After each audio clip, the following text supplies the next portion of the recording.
Dear students, physics, nuclear physics, class 4, in which we are going to learn about range of alpha particle.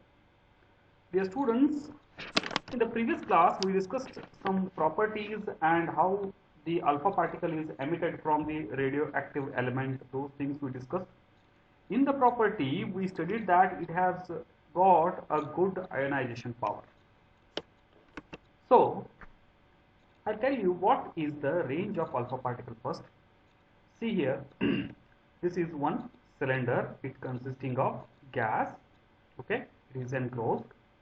Now, when an alpha particle enter into this gas, it makes ionization, okay.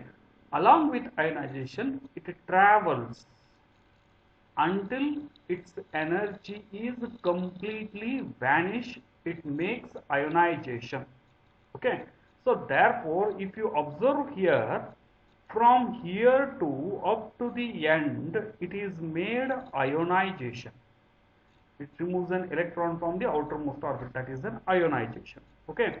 So range of an alpha particle means the gas through which it is passing, how much distance, up to how much distance it is making ionization in that gas. That is known as range of an alpha particle.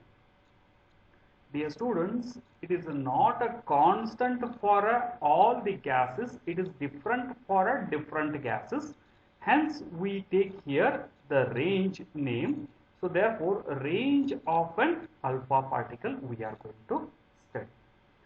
Alpha particles are emitted by radioactive elements, are capable of ionizing the gas. The range of an alpha particle is defined as the distance through which an alpha particle can ionize a gas through which it is passes. So that it is known as a range of an alpha particle. William Henry Bragg in the year 1904 experimentally showed that alpha particles have definite range. After traveling a distance equal to its range, the alpha particles get completely neutralized and cannot ionize the gas further. Since it loses its kinetic energy, the range of alpha particle now depends on the following factors. William Henry Bragg in the year 1904 experimentally showed that alpha particles have a definite range. So up to that range it makes ionization. After that it becomes completely neutralized. Suppose this is an alpha particle entering into the gas. These are the ionized atoms and these are the ionized particles. Clear? So now up to this distance it makes ionization, and here it loses its all energy, that is the kinetic energy, and it becomes neutralized. It cannot make further ionization, means it cannot travel further, it cannot make a further ionization through this gas. So this is the range of an alpha particle, dear students. The range of an alpha particle depends on some factors, that is the initial energy with which they are emitted. In the sense, this is an alpha particle is emitted from uranium. It is having a high energy, suppose. If it is emitting from a radium, it is having a different energy. Then the energy of the alpha particle depends on what factor? Its velocity. So therefore, different velocity, if it is emitting from a different element, then the range of the ionization also different. Okay. So therefore, the initial energy with which they are emitted, high energy, if they have emitted with high energy, then they make a more ionization for a longer distance. If they are emitted with a low energy or a medium energy, so depending on the energy, they travel the distance with making ionization, dear students. Okay. Next, the nature of the radioactive element from which they have emitted. Radioactive element nature. of which they have emitted, that also dependent. Then the third one, the nature of gas through which they pass. So here also it depends on which gas it is enclosed. Okay, so if suppose the outermost orbit of the electron requires some less energy for ionization, then it makes a large number of ionization and travels longer distance. If the energy required for ionization is more, then the alpha particle loses its energy very soon when it enter into the gas. So therefore it also depends on the nature of gas through which they pass. Then the fourth one, the pressure of the gas through which they pass, in the sense with what pressure this gas is filled inside this cylinder, it also depends, because more pressure then the more density, so therefore alpha particle cannot travel for a longer distance inside the gas with ionization, making ionization. If the pressure is low, obviously it travels for a longer distance with ionization, so that it depends. And the nature of radioactive element from which they have emitted, in the sense that is radium, if you take an uranium, okay, so there are so many radioactive elements. So from these elements the alpha particles are emitting with a different energy. Clear? So therefore the energy of the alpha particle depends on the range, so therefore they have a different range, so therefore it depends on the nature of the radioactive element from which they have emitted.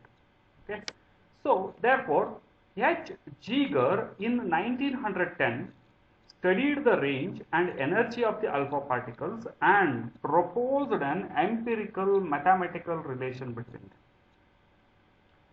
He studied the range of an alpha particle for a different and proposed an empirical relation, mathematical relation.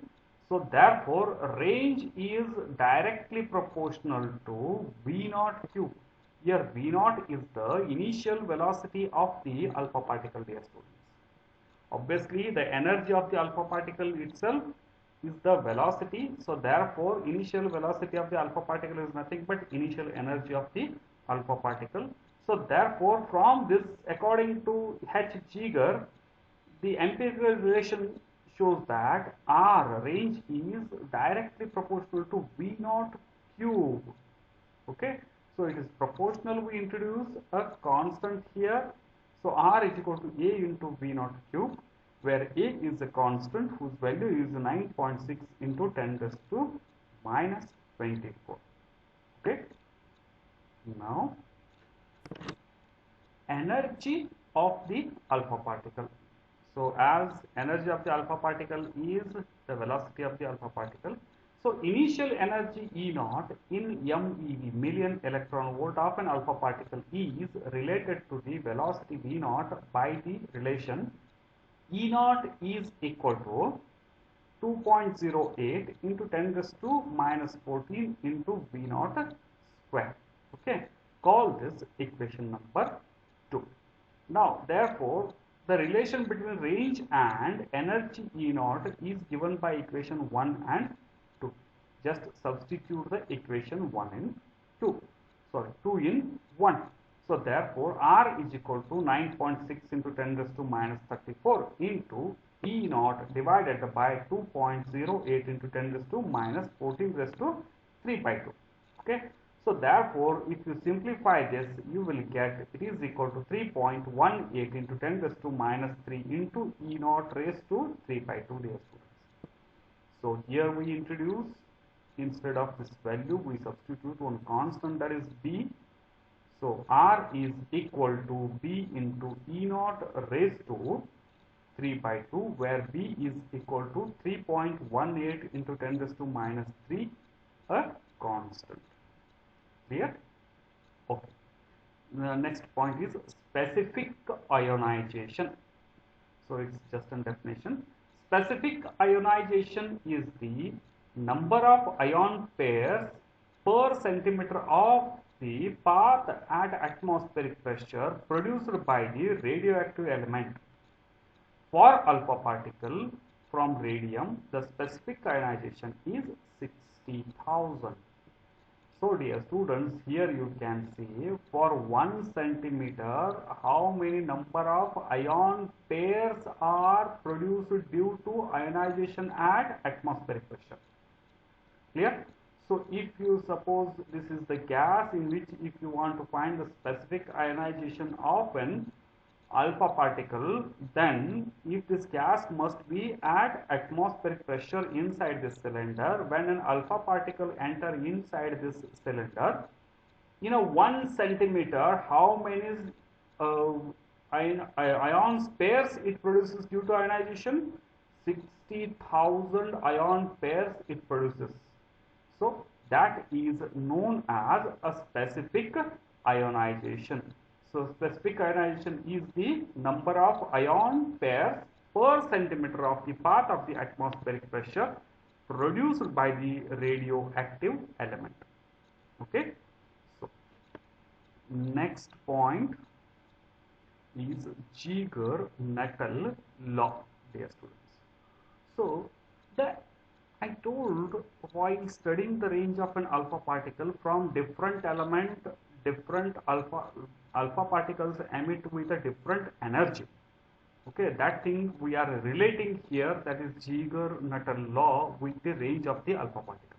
Okay, the energy of the alpha particles are ranging from 1.5 million electron volt MeV, that is for 58 cesium-142 with a half-life of 5 into 10 raised to 15 years, dear students.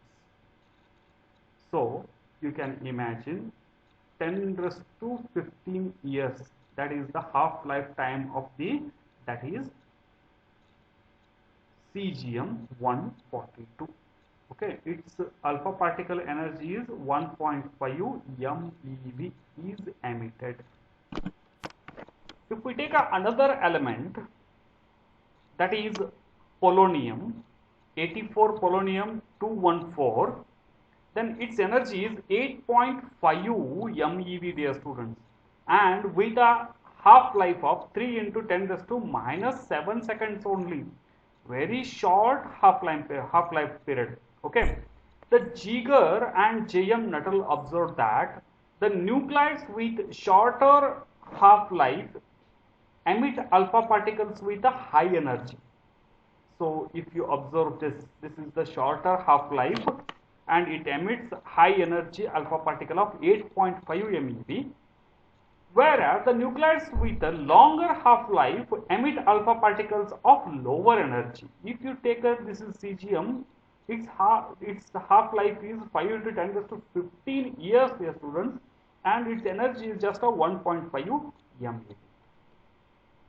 They conclude that there is a definite relation between range of an alpha particle and half-life of the emitting nucleus, because the range of the alpha particle is the distance through which it makes an ionization. That depends on the energy of the alpha particle. So therefore, here you can see its energy is more, in the sense it has to make a more, its range is more, in the sense for a longer distance it makes an ionization. So alpha particle, the half-life of an alpha emitting nucleus, they draw a graph of log R, that is the range, against log lambda, that is the decay constant. A straight line is obtained for each radioactive series. So here they drawn a graph log lambda versus log R, where R is the range and lambda is the disintegration constant. Okay, so therefore according to them, log lambda is equal to A log R plus B, where A is a constant which has practically same value for all radioactive series, and B is a constant which has different value for each series. So this equation is known as Ziegler-Nuttall law, dear students. Okay, so this is about the Ziegler-Nuttall law. It's another form in energy form also exists, so that we will see. The law is useful in determining the disintegration constant of certain radioactive elements which cannot easily be determined direct measurement. Some elements disintegration constant cannot be measured, dear students. So from this law we can measure those disintegration constant. Okay. So Ziegler-Nuttall law can also be derived in the form of energy and disintegration constant. So here log lambda, it remains same, is equal to 3 by 2 A log E naught, that is the energy, plus B dash, where A has the same value and B dash is a constant for each radioactive series. Okay, so here we finish today's class. So if you find any difficulty, you can text me. So stay home, stay safe. Thank you.